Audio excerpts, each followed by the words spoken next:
Neçə gündür canlı açmıram. Qızlar, düzəltdirəcəm də qaş yeridir, müdür sağ ol.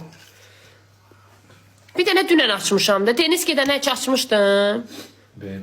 Keyfim yox idi, deyir, bağım yazıb, açmıyor, bir dənə dünən açdım. Görsən adə. Nächstes Jahr bin ich ja raus. Onu indi canlıda niyə danışırsan ki? 3 Jahre. Kötü 3 Jahre. 3 yarı, 2 il başımda oturacaq. 3 Jahre kötü. Keyfdə deyə Allah haqqı. Gələn il işindən çıxır, 3 il evdə oturur, keyf edir. Pulunu alır ama. Keyfdədir, vallahi belə iş mən də istəyərəm. Was kommt nächsten Monat? Açmısınız səhər. Uca evdə idi. Bu deyir ki, mən olmadığım müddət. Ay rəhmətliyin nəvəsi. Was will ich ganz Zeit machen? Həyti sabah düzəldirik də. Qumlar qalıb axı. Qumları sabah yıxsın.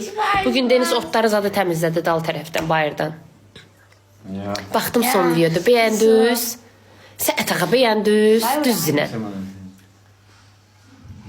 Naibə gəlsin. Naibə getdi yuxarı Aber ilə. ich habe Herpes, ich kann nicht.